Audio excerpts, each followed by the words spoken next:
Assalamualaikum warahmatullahi wabarakatuh. Halo semuanya. Kembali lagi di channel YouTube aku. Di video kali ini aku akan mempresentasikan poster infografis kelompok aku yang mengambil tema tentang pandu digital bagi teman-teman difabel dalam belajar. Sebelum itu aku mau kenalin dulu kelompok aku. Salah.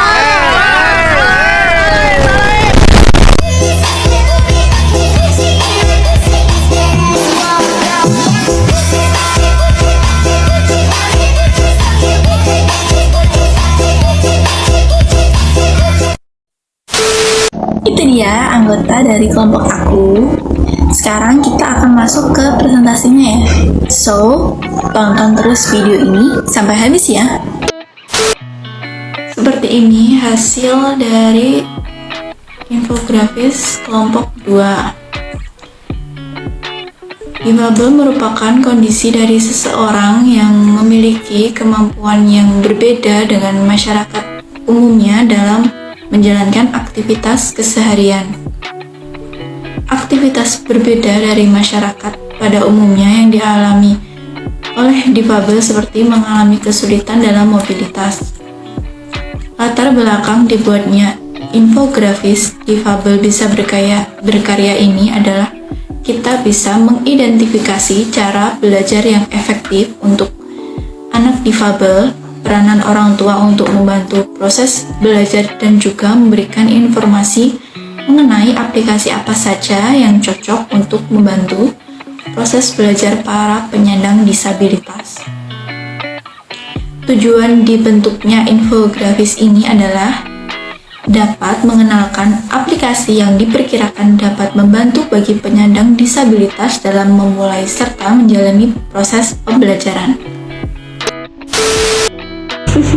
Baik, sekarang saya akan menjelaskan cara mengajar anak berkebutuhan khusus dengan tepat.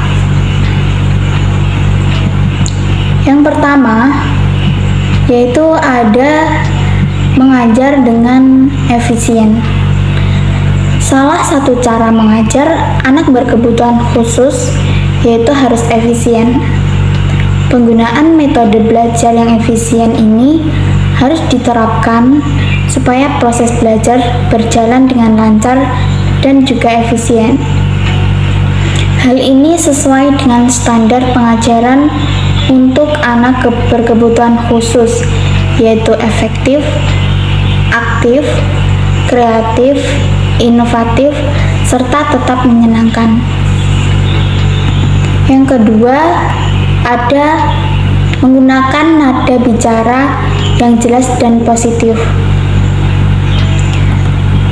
Dengan nada bicara yang jelas dan juga positif menjadi salah satu faktor penting dalam mengajar anak berkebutuhan khusus. Berbicara dengan jelas dan positif bisa membuat anak berkebutuhan khusus jadi lebih nyaman dan juga fokus dalam pembelajaran. Selain itu, bahasa dan pembicaraan yang positif juga bisa membantu meningkatkan kepercayaan diri anak berkebutuhan khusus. Selanjutnya ada juga metode belajar dengan menggunakan audiovisual. Nah, sebagian anak berkebutuhan khusus itu memiliki ketertarikan kepada audiovisual. Hal ini bisa kita manfaatkan. Kita bisa memanfaatkan penggunaan audiovisual seperti musik ataupun film untuk mengajari mereka. Metode belajar dengan audiovisual ini bisa dibilang efektif jika disesuaikan dengan kondisi siswa. Selain bisa menarik perhatian mereka, cara ini juga bisa lebih mudah dipahami oleh anak-anak berkebutuhan khusus. Bahkan, belajar menggunakan audiovisual bisa membantu anak berkebutuhan khusus untuk bisa lebih mudah mengingat sesuatu. Itu tadi penjelasan mengenai metode belajar yang tepat untuk anak berkebutuhan khusus. Oke, next. Selanjutnya ada peranan penting dari orang tua dalam proses pembelajaran. Yang pertama, sebagai pendamping utama. Peran orang tua menjadi salah satu faktor pendukung keberhasilan dan kegagalan anak dalam proses pendidikan. Orang tua memiliki peran yang sangat penting dan mendukung proses pendidikan anaknya. Pendidikan dari orang tua merupakan pendidikan dasar bagi anak karena orang tua berperan dalam proses pertumbuhan dan perkembangan anak. Yang kedua, sebagai guru dalam membantu proses pendidikan, orang tua memiliki peran yang sangat penting dan mendukung proses pendidikan anaknya. Pendidikan dari orang tua merupakan pendidikan dasar bagi anak karena orang tua berperan dalam proses pertumbuhan dan perkembangan anak. Keberhasilan anak sangat bergantung pada orang tua dan lingkungan sekitarnya. Yang ketiga, menjaga hubungan baik dengan pihak sekolah. Pentingnya peranan orang tua dalam pendidikan anak yaitu agar menjaga hubungan yang baik dengan pihak sekolah sebagai bentuk perhatian orang tua terhadap anaknya. Keterlibatan orang tua dalam proses pembelajaran sangatlah penting karena agar terciptanya pembelajaran yang efektif bagi anak. Keterlibatan tersebut mencakup pengakuan bagi orang tua sebagai pembimbing utama karena orang tua adalah sumber utama untuk sistem pendidikan. Yang keempat, membantu memberikan keputusan mengenai program dukungan dalam proses belajar mengajar. Komunitas juga membantu orang tua dalam menyediakan dukungan seperti memberikan informasi dan dukungan emosional. Yang kelima, melibatkan diri dan memantau dalam proses pembelajaran. Dalam memantau proses pembelajaran anak difabel, orang tua diharuskan menjalin kemitraan secara khusus dengan guru agar dapat mengetahui tentang perkembangan keterampilan, motivasi, rentang perhatian, penerimaan sosial, serta informasi mengenai penyesuaian emosional anak. Yang keenam, menjadi faktor pendorong dan penentu dalam pendidikannya. Keterlibatan orang tua dalam pendidikan adalah faktor pendorong dan penentu dalam perkembangan pendidikan inklusif. Hal itu dimulai dari pengambilan keputusan mengenai tempat sekolah, juga kolaborasi dengan pihak sekolah dan orang tua yang memiliki anak berkebutuhan khusus. Orang tua merupakan penanggung jawab utama dalam pendidikan anaknya.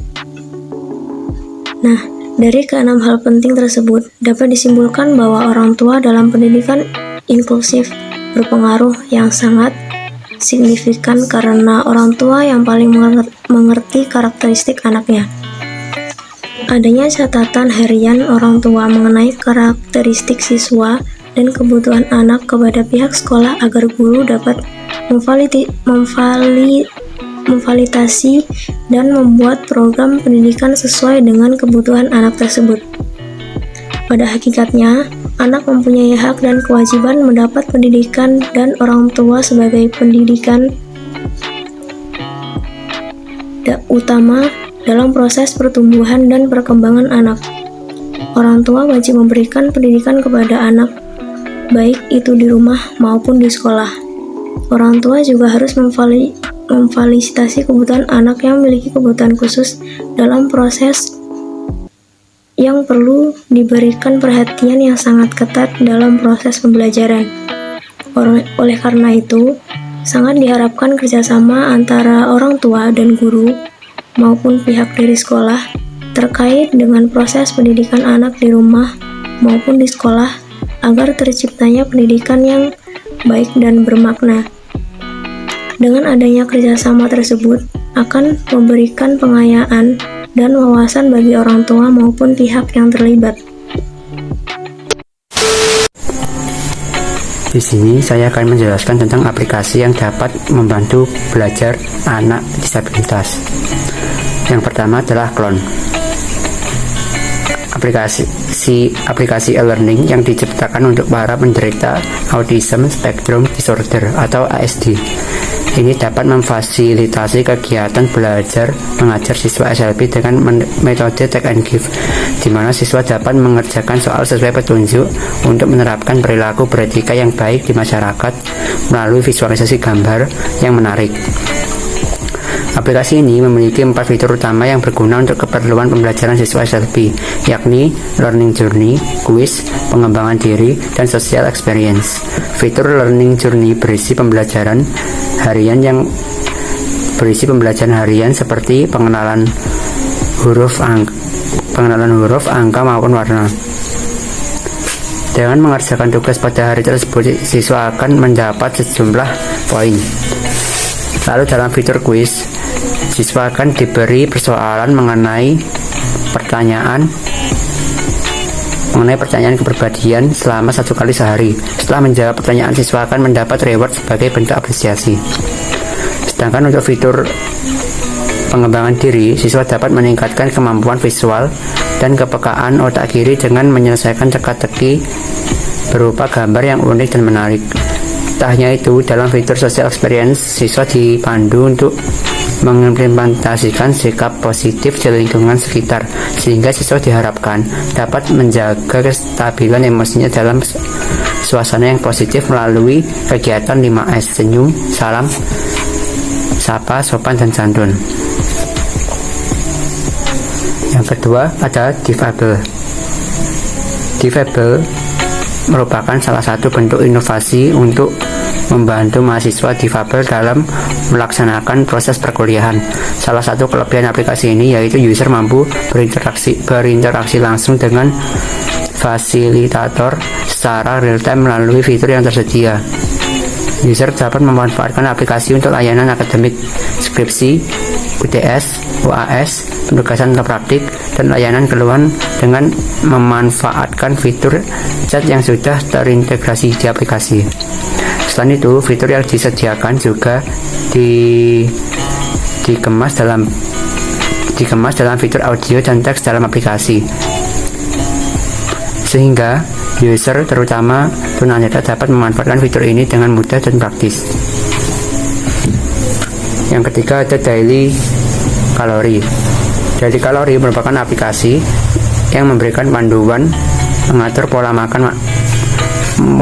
menu makanan sesuai kalori dalam kurun waktu 1x24 jam berdasarkan usia, tinggi badan, berat badan, jenis kelamin, serta tingkat aktivitas yang dilakukan. Keempat adalah Feed the Mammals.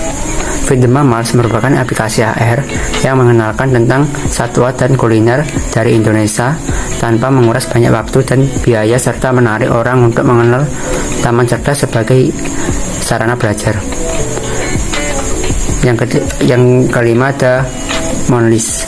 Monlist merupakan aplikasi pemantau tagihan penggunaan biaya dan daya listrik yang berbasis web dan Android, dengan dilengkapi platform IoT yang dapat memberitahu berapa banyak pemakaian listrik Anda. Yang nama ada Sign Interaktif. Aplikasi ini mengandalkan hubungan telepon video. Mereka yang bisu atau tuli bisa mengunduh di Play Store dan memasang di perangkat telepon pintarnya. Ketika berpergian sendiri dan ingin berkomunikasi dengan seseorang yang tidak memahami bahasa isyarat, mereka tinggal membuka Sign Interaktif. Di dalamnya sudah terdaftar 14 juru bahasa isyarat yang sementara ini bergabung. Melalui sambungan telepon video, mereka yang bisu atau tuli berbicara dengan juru bahasa isyarat. Pesan itu kemudian akan diterjemahkan dan diteruskan ke lawan bicara. Kesimpulannya, banyak metode belajar yang bisa digunakan untuk membantu teman-teman difabel, serta aplikasi-aplikasi bermanfaat sebagai penunjang dalam proses belajar, serta peranan orang tua yang sangat penting sebagai support system bagi teman-teman difabel. Nah, itu dia presentasi dari kelompok kami. Jadi untuk teman-teman, suatu kekurangan itu jangan dijadikan penghalang untuk teman-teman belajar dan berkarya. Sebelum aku tutup presentasi ini, aku punya kata-kata nih untuk kalian. Limitation are not a reason to stop moving and achieve the goal of hope. Sekian dari kelompok aku. Jika ada salah kata mohon dimaafkan. Wassalamualaikum warahmatullahi wabarakatuh. See you in the next video teman-teman.